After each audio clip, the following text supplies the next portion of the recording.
الرجيم بسم الله الرحمن الرحيم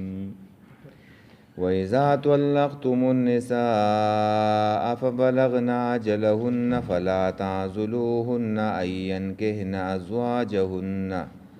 إذا تراضوا بينهم بالمعروف ذلك يوعظ به من كان منكم يؤمن بالله واليوم الآخر ذلكم أزكى لكم وأطهر والله يعلم وأنتم لا تعلمون.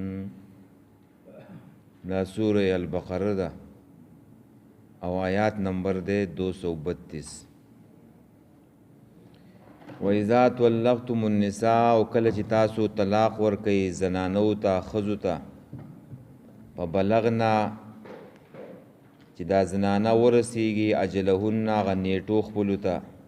نو فلا تعزلوهن نو مه منې کوئ دیو لره دې زنانو لره ان ینکحنا چې نکاح وکړي ازواجهن د خاوندانو سره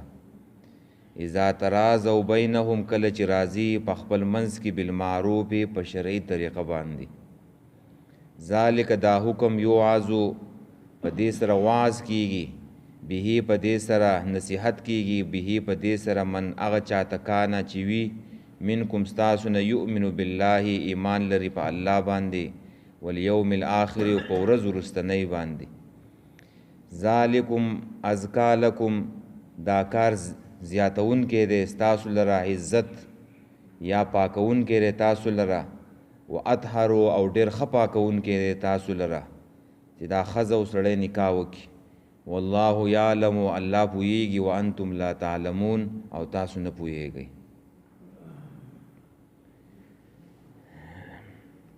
الله سبحانه وتعالی د معاشرت احکام بیانیو او پاغي باندې د دې امت تربیت کيو چې تاسو حقیقت هیر نه کوي چې الله تعالی تاسو لا د قرآن او د سنت تعلیم درکړي د دنیا امامت او مشریه درکړله او امت وسط ګرځولې نو تاسو سره دا کار ټیک نه دی چې تاسو د الله تعالی په آیاتونو پسې لوبي وکئ او ټوغي وکئ.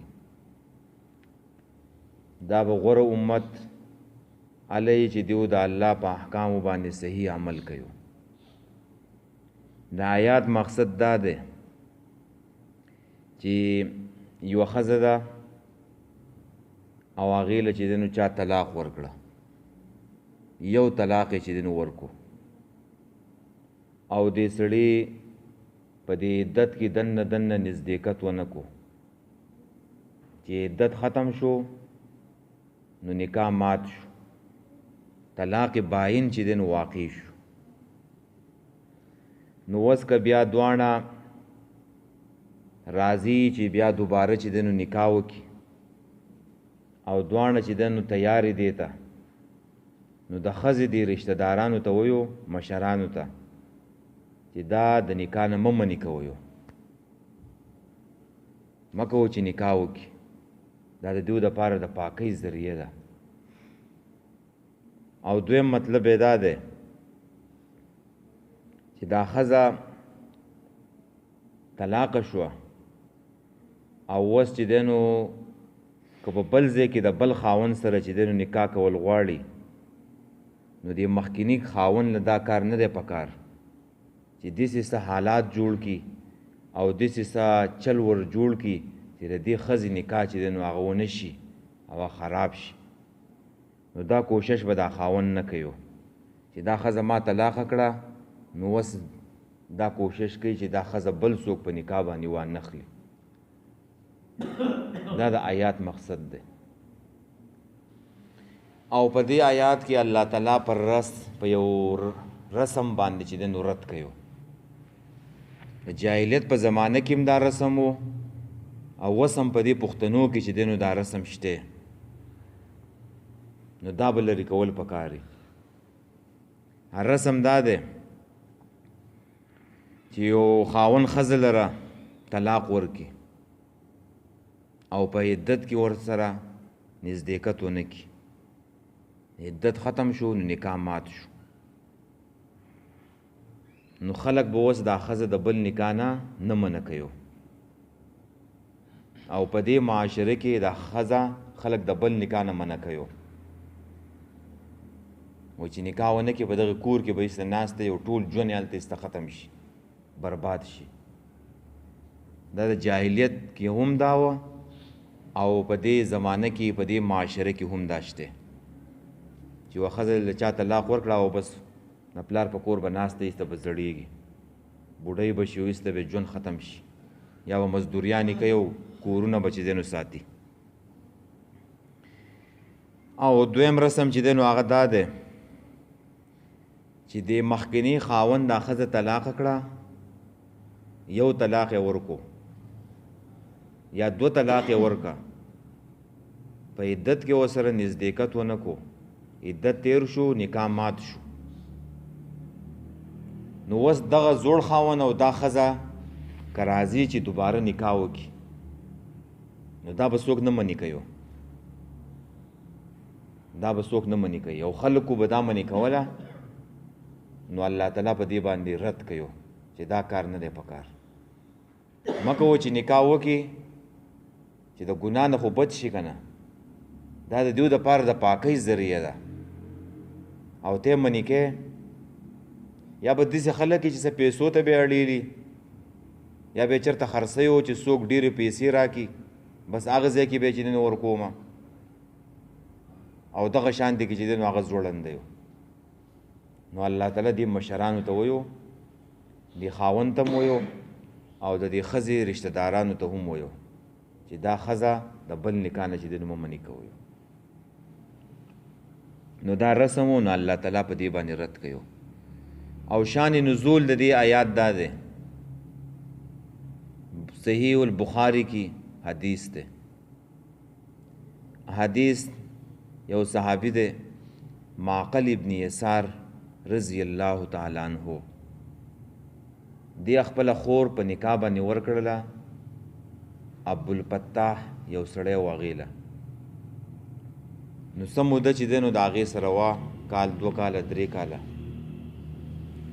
بیا هغې وله چې دی نو یو طلاق ورکو صحابو چېرته 3 طلاقونه نه دي ورکړي او نه دلته قرآن د 3 طلاقو خبره کوي یو طلاق به ورکړي نو چې یو طلاق یې ورکو په عدت کې دننه دا سړی ورنږدې نه شو د ابوالفتاح نو عدت ختم شو او نکاح چې دی نو مات شو ښځه کډه راواخېستله او د خپل خور که چې د خپل ورور که چې دی نو لاړه بیا چې څه موده تېره شوله نو د ابوالفتاح نه دی دې جواب راولېږلو په معقل ابن یسار پسې رضی الله تعالی عنہ چې زه اوس خفه یم او زما نه غلطي شوې ده او مونږ چې دی نو بیا نکاح کول غواړو او ښځه هم په دې باندې بیا راضي وه دا اول چې دی نو نعمت د سړي سره یي که نه نو د چا سره قدر نه یې سپکي خو چې نعمت کله د سړي نه لاړو نو بیا وروستو چې دی نو خلکو ته پته ولګي چې دا خو ډېر اوچت نعمت و دا زنانه دا نکاح او زما کور برباد شو او زما هر څه چې دی نو خراب شو نو چې کور وویې دا زنانه نو بې قدر یې ورسره نه یو خو چې کله دا زنانه لاړه شي نو دې سړي سره هله بیا د زنانه قدر پیدا شي چې دا خو ډېر اوچت نعمت دی په دې زنانه خو زما کور راټول دی نو معقل ابن یسار رضی الله تعالی عنہ ته وویله وایي ستا سره ما ښه کړو د ابوالفتاح ته وویله وایي ما دله چې دی نو خپله خور درکړو او تا چې دی نو دا کار وکړو تا وله چې دی نو طلاق ورکړه او اوس چې دی نو بیا راغلی او بیا چې دی نو په نکاح باندې غواړي نو قسم په الله که زه تاله درکمه نه یې درکوم تا ورسره څه ښه کړلي چې دی نو اوس یې بیا په نکاح باندې غواړي نو الله تعالی دا آیات راولېږلو نبی علیہ السلام باندې نازل شو او دا صحابی چې دی نو راوغوښتو نبی علیہ السلام ورته دا آیات تلاوت کو نو دې صحابي هغه عاشق رسول او د الله رسول به چې څه ویل د هغې نه به قربانېدله بیا به خپل طبیعت او خپل هر څه چې دی نو پرېښودله چې قرآن به یې واورېدو د پیغمبر حدیث به یې واورېدلو بیا به چې دی نو دا نه ویله چې دا کوم او زموږ په کلي کې خو دا رواج دی او دا کار دی او دا کار دی دا خبرې بیا ختمي چې قرآن حدیث ته راله بیا به دا مني د خلکو خبرو ته او معاشرې ته او رواج ته بیا نه ګوري نو دا معقل ابن یسار چې د آیات واورېدو نو فوراً چې دی نو هغه لاړو په ابوالفتاح پسې او هغې ته وویله چې زه تاله په نکاح باندې د خپله خور در کومه قسم یې خوړلی و د هغې کفاره چې دی نو هغه ورکړله او نکاح یې چې دی نو وکړو نبي علیه السلام ورته ویلو چې دا زنانه مه منې کوئ په دې آیات کې دا خبره ده دا زنانه مه منې کوئ دا د دیو دپاره د څه خبره ده د دیو دپاره د پاکۍ خبره ده چې دا ته د نکاح نه منې کې او دا هسې کور کینی نو که سبا دې څه ګناه وشي بیا به څوک ذمواري او ستا عزت ته هم چې په دې کې نقصان رسېږي سبا بیا په دې معاشره کې چې دی نو سر به دې ښکته نیولی نو ښه نه ده چې قرآن سنت څه وایي په هغې عمل وکړي ولې معاشرې ته ولې رسم و رواج ته چې دی نو ګوري او په دې آیات باندې به هغه څوک عمل کوي چې څوک د رسم و د رواج پابند نه وي ګوره الله پکې څه وایي من کان یؤمن بالله والیوم الاخر په دې احکامو باندې هغه څوک عمل کوي چې هغه په الله ایمان او په آخرت ایمان چې کم سړی د رواج پابند دی په دې عمل نشي کولی هغه چېرته عمل کولی شي هغه څوک بیا عمل کوي چې الله او آخرت ورځ چې دی نو هغه مني نو په دې کې دا خبره بیانېږي وإذا طلقتم النساء او کله چې تاسو طلاق ورکوئ زنانو ته ښځو ته په بلغنا او ورسیږي هغوی اجلهن هغه نیټې خپلې ته هغه نیټه چې دی نو هغه څه وه هغه تا ته چې دی نو معلوم ده چې هغه 3 هیزونه دي او یا 3 چې دی نو 3 میاشتې دي چې هغې ته چې دی نو ورسیږي مخکې به بلغنا چې کوم راغلی و هلته معنا پس نږدې شي دلته معنا سره چې ورسیږي نیټې ته نو نکاح مات شو نو فلا تعضلوهن نو مه منې کوئ دا زنانه اینکحنا چې نکاح وکړي ازواجهن د خپلو خاوندانو سره چا ته وایي دا اولیاو ته مشرانو ته وایو د دې ښځې دا معقل ابن یسار دا خپل خور ولی و که نه نو دغه شانتې کې هر سړی چې دی نو هغه ولی دی هغو ته وایي مشرانو ته وایي دا زنانه چې دی نو مه منې کوئ اینکحنا چې نکاح وکړي ازواجهن د خپلو خاوندانو سره چې یو طلاق یې ورکړی دی نکاح مات شو دغه خپل خاوند دی دغې نه اوس مه منع کوه او دا معنی هم کولی شي ازواجهن چې د نورو خاوندانو سره نکاح وکړي دا هم ټیک ده اذا ترازوا بینهم کله چې راضي په خپل منځ کې بالمعروف په شرعي طریقه باندې چې راضي په خپل منځ کې دا ښځه هم راضي او دا سړی هم راضي نو بیا به چې دی نو نکاح وکړي په شرعي طریقه باندې یعنې داسې نه چې یارانې کوي او پټې پټې چې دی نو خبرې کوي یعنې په صحیح طریقه باندې چې دی نو عقد د نکاح وکړي جاهز مهر ولا مقرر کی او عدم اضرار نه کوي یعنی ضرر او تکلیف بیا دې زنانه ته نه رسوي په شرعي طریقه دې ته وایو چې کوم جایز حقوق دي چې هغه په صحیح طریقه باندې چې دینو ادا کی دې ته سوی معروف وایو او اشاره پکې دې تم دا اذا ترازو دې تم اشاره ده چې کوم جنې عاقله ده او بالغه ده نو داغې نه بغیر داغې د رضا نه بغیر نکاح مه تړه چې بالغه جنۍ ده عاقله ده پوهه ده نو چې کله هغه چاله په نکاح باندې ورکوې نو تپوس دې وکړه مسوک دا هغه خبرې وستللی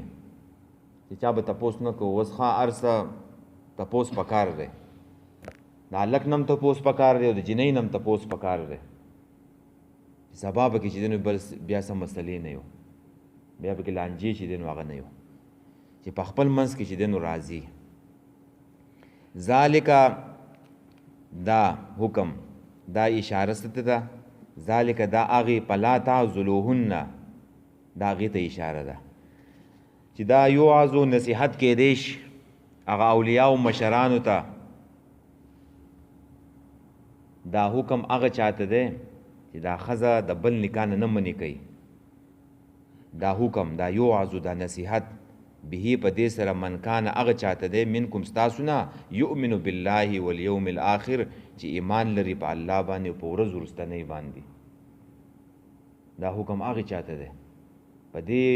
باندې هغه سړی عمل کولی شي چې په الله ایمان او په آخرت چې د رسم پابند او د رواج نه او په دې چېرته عمل وکړي په دې معاشره کې د دې رسم او د رواج خلک پابند دي که نه بل په نکاح نه ورکوي نه هغه زوړ له ورکوي ولې وایي زما غیرت څه شو وایي دا زما د غیرت خلاف ده چې زه یې اوس بیا په نکاح باندې ورکوم او یا چې نو بل چاله په نکاح باندې ورکوم د الله نه ته ډېر غیرتي د الله د رسول نه ته ډېر غیرتي د صحابو نه ته ډېر غیرتي دا خو جهالت دی چې تا ښځه چې دی نو کور کې نه وله ذالکم دا کار ازکا لکم ازکا دا د زکات نه اخیستلی شوی دی د زکات معنی ده زیاتوالی ازکا لکم دا کار زیاتونکی دی ستاسو عزت لره چې دا ښځه او دا خاوند نکاح وکړي په دې سره ستاسو عزت زیاتیږي و اطهرو ډېر پاکونکی دی د ګناهونو نه بچي دی نو بچ او ډېر د پاکۍ خبره ده نو اشاره پکې دې ته هم ده چې په معاشره کې داسې لونډان او داسې ښځې چې دی نو هغه د بې نکاح نه پاتې کېږي د هغوی دپاره پکار دا ده چې هغه نکاح وکړي دا د دیو دپاره د پاکۍ ذریعه ده ازکا لکم په دې سره به د دیو دا معنی هم ټیک ده چې د دیو باطني پاکوالی دی د زړه پاکوالی دی و اطهر او ظاهري پاکوالی دی د دیو دپاره چې دا ښځه او دا جنۍ او دا هلک چې دی نو نکاح وکړي د بې حیایۍ نه د بې شرمۍ نه او د دې قسم ګناهونو نه بچي دی نو بچي او دا معنی هم ټیک ده ذالک ازکا لکم ډېر پاکونکی تاسو لره و اطهرو او ډېر زیات پاکونکی دی ستاسو لره نو دا د پاکۍ ذریعه ده او دا معنی هم ټیک ده ازکا لکم پاکونکی دی تاسو لره د بدنامۍ نه د بدنامۍ نه بچی دی نو بچ شي چې دا ښځه او دا سړی چې دی نو نکاح وکړي د بدنامۍ نه و بچ شي و اطهرو او پاکونکی دی ګناهونو لره د ګناهونو نه بچی دی نو بچ شي سبا او بیا په دې معاشره کې څه ګناهونه د دې قسم ګناهونه به نه را پیدا کېږي د بې حیایۍ او د بې شرمۍ ښځې والله الله پاک یعلم و پوهیږي وانتم لا تعلمون او تاسو نه پوهیږئ الله پوهیږي د خلکو په زړونو باندې د خلکو په احوالو باندې او تاسو نه پوهیږئ یعنې په دې رسم او په رواج کې څه فایده نشته چې تاسو د دې پابندي کوئ الله چې کوم حکم او کوم احکام را لېږلي په هغې عمل وکئ په هغې کې ستاسو دپاره چې دی نو پیدې دي دا پکې پیده ده که نه چې دا ښځه او سړی به د ګناهونو نه بچ شي د بدنامۍ نه به چې دی نو بچ شي دا پکې څومره غټه پیده ده نو دا تاسو چې کوم رسم و رواج را ټینګ کړی دی چې دا ښځه بل چاله په نکاح نه ورکوئ نو په دې کې څه پیدې نشته الټه پکې نقصانات دي ګناهونه دي نافرماني ده پکې شیطان به چې دی نو هغه به وسوسې ورته ورچوي نو تاسو نه پوهیږئ او الله تعالی چې دی نو پوهیږي په دې باندې عمل وکړئ بس دی و اذا طلقتم النساء او کله چې تاسو طلاق ورکړئ زنانو ته په بلغنا او ورسیږي دا زنانا اجلهن هغه نیټو خپلو ته فلا تعذلوهن نو ممنې کوئ دې زنانو لره ان کهنا چې نکاح وکړي ازواجهن د خپلو خاوندانو سره د هغه زړو خاوندانو سره او یا د نوي خاوندانو سره اذا ترازو بینهم کله چې راځي په خپل منځ کې بالمعروف په شرعي طریقه باندې ذالک دا حکم یوازو نصیحت کیږي واز کیږي به په دې سره من هغه چاته کانا چې منکم ستاسو نه یؤمنو ایمان لري بالله په الله باندې والیوم الاخر او په ورځ وروستنۍ باندې په دې حکم باندې هغه څوک عمل کولی شي چې هغه په الله ایمان لري او په ورځ د آخرت باندې ایمان لري ذالکم دا کار ازکا لکم پاکون کې دی تاسو لرا و اطهرو او خپاکون کې دی تاسو لرا